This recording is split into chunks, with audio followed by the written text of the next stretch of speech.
Bonjour, je m'appelle Jérôme Garcia, je suis aide-soignant à l'hôpital d'Alès, j'ai une cinquantaine d'années. Je suis tête de liste pour Lutte ouvrière, faire entendre le camp des travailleurs. Jérôme Garcia, bonjour. Bonjour. Merci d'avoir accepté l'exercice de face à Objectif Gare. Donc vous êtes tête de liste pour le parti Lutte ouvrière et la liste qui s'appelle donc Lutte ouvrière, faire entendre le camp des travailleurs. Est-ce que c'est bien cela? C'est bien cela, oui. Et merci Bon. à vous de m'avoir invité.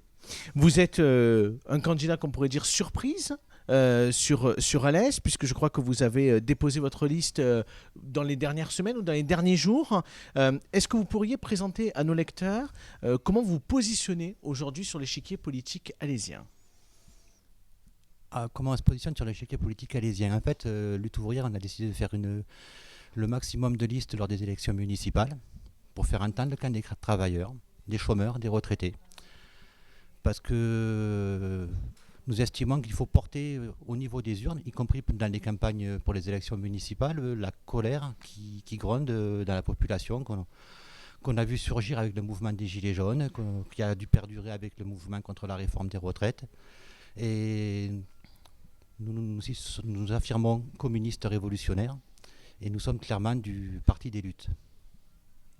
Est-ce que dans votre liste aujourd'hui, il y a peut-être des gilets jaunes? Oui, il y en a. Oui, il y en a même deux, mais bon, c'est pas. Nous, quand on a construit notre liste, on l'a construit sur des bases politiques et pas du tout en faisant, comment dire, de la drague aux gilets jaunes, quoi. C'était pas du tout l'objet de notre liste. Comment elle se matérialise? Vous parliez tout à l'heure de colère des travailleurs. Pour vous, sur le territoire alésien, elle se matérialise comment? Bah, je crois quand même que le mouvement des gilets jaunes et qui ont occupé les ronds-points tout l'hiver dernier, ça a quand même été impressionnant sur une ville comme Alès, quoi. Ils ont été très très présents. Ça se caractérise sur Alès par un taux de chômage qui est largement au-dessus de la moyenne nationale, par de la pauvreté. Et on sent les gens, en colère par la situation sociale qu'il y a sur cette ville. Max Roustan est maire depuis 1995. Il a été élu à 3 reprises dès le premier tour. Comment faire pour le battre aujourd'hui? Alors je sais pas, nous notre priorité, c'est d'abord de faire entendre ce qu'on a à dire. Dire que ce sont les travailleurs qui font tourner toute la Vous société. vous présentez, mais vous n'avez pas spécialement envie de gagner la mairie. C'est ça le message? Bah, si on gagnait la mairie, je pense que ça se saurait. Et on construirait une mairie comme je l'ai déjà dit, une mairie de combat pour appuyer toute l'élite du monde du travail, pour appuyer les locataires quand ils sont expulsés, etc., quoi. Voilà. C'est quoi? C'est une campagne de figuration? C'est juste pour rajouter un nombre à l'ensemble des listes que Lutte ouvrière présente en France? Non, vous savez, nous on ne croit pas dans les élections. On est communistes révolutionnaires, comme je vous l'ai dit. Nous on croit en la lutte sociale, à la classe ouvrière. Mais je ne comprends pas si vous présentez. Vous croyez pas aux élections, mais vous vous présentez quand même aux élections? Mais si les élections ont quand même un intérêt en France aujourd'hui, c'est de pouvoir faire entendre son opinion. D'accord. Voilà, ça s'arrête là. Allez, c'est un taux de chômage. Aujourd'hui, vous l'avez évoqué il y a quelques instants, de 14,8%. La moyenne nationale est à 8,5%.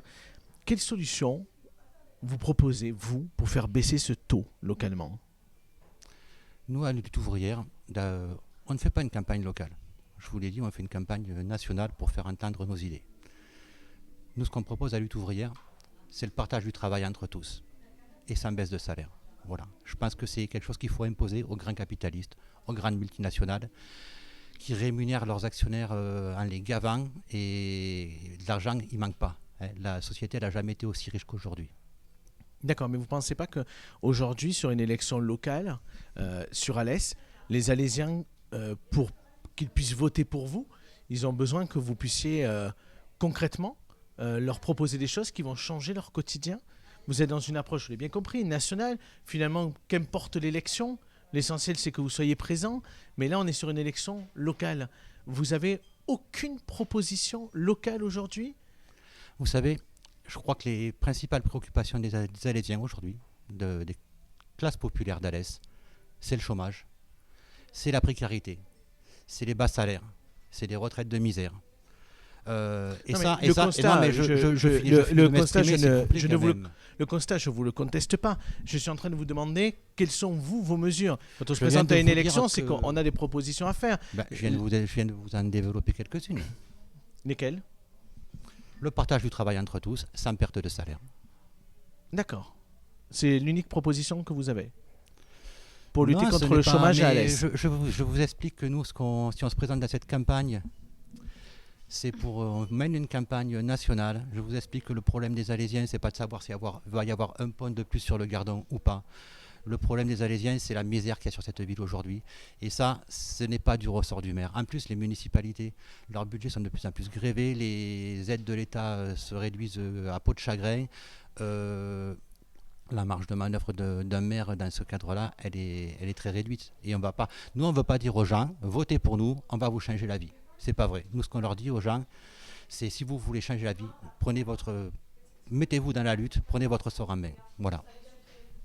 Sur un autre sujet local, ces derniers mois, il y a eu de nombreuses ouvertures de supermarchés en périphérie d'Alès. Je pense notamment au centre commercial Porte Sud. Quel est votre projet pour le centre-ville, pour redynamiser le centre-ville et attirer de nouveaux commerces? Alors nous, dans le cadre du capitalisme, on ne prétend pas qu'on serait des meilleurs gestionnaires que les autres. Nous, ce qu'on dit, c'est qu'il faut changer la société, qu'il faut renverser le capitalisme. Voilà. Et s'il y a des Alésiens qui veulent voter, qui sont d'accord avec nous sur cette idée, ils pourront toujours s'exprimer en votant pour notre liste. Mais vous n'avez pas de propositions concrètes à faire pour redynamiser le centre-ville? Écoutez, si les salaires ils augmentaient, si on partageait le travail entre tous, sans baisse de salaire, je pense que les Alésiens ils auraient plus d'argent pour le redynamiser, le centre-ville. C'est ça le fond du problème. D'accord. Du coup, pour finir, est-ce que vous pouvez, mais je pense que c'est ce que vous allez me répéter la même chose, nous présenter une mesure phare de votre programme, une mesure phare pour Alès?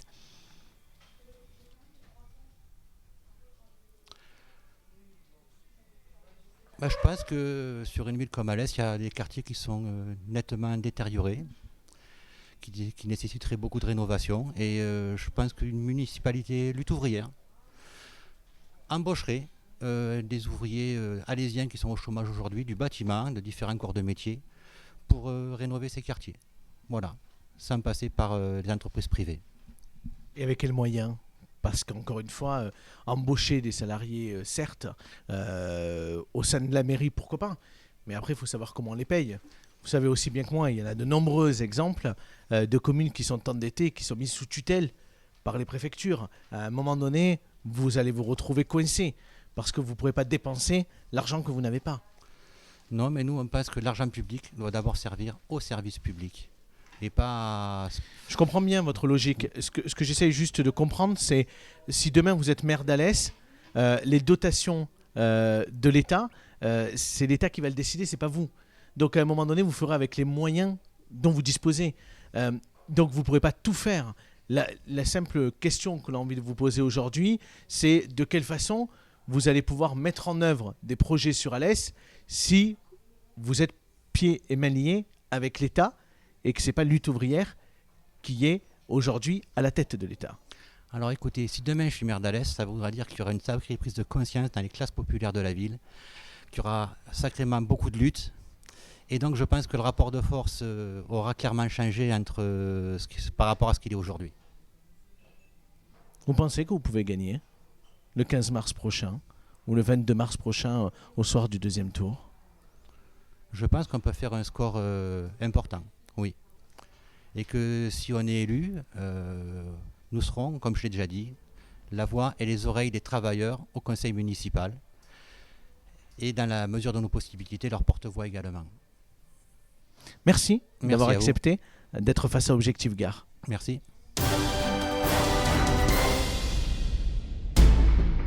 Deux questions bonus pour finir. Première question, en quelle année Alès, orthographié A-L-A-I-S, est-elle devenue Alès? J'étais pas né, mais la date exacte, je pourrais pas vous la dire. Vous n'avez pas une petite idée? Il me semble que ça va être dans les années 50, mais je ne suis pas sûr du tout. C'était en 1926. Deuxième question, qui était Jean Ricateau, qui a donné son nom au célèbre crassier de la ville? Jean Ricateau, c'était un ingénieur des mines d'Alès. C'était le directeur des Houillères des Cévennes. Merci. Je vous en prie.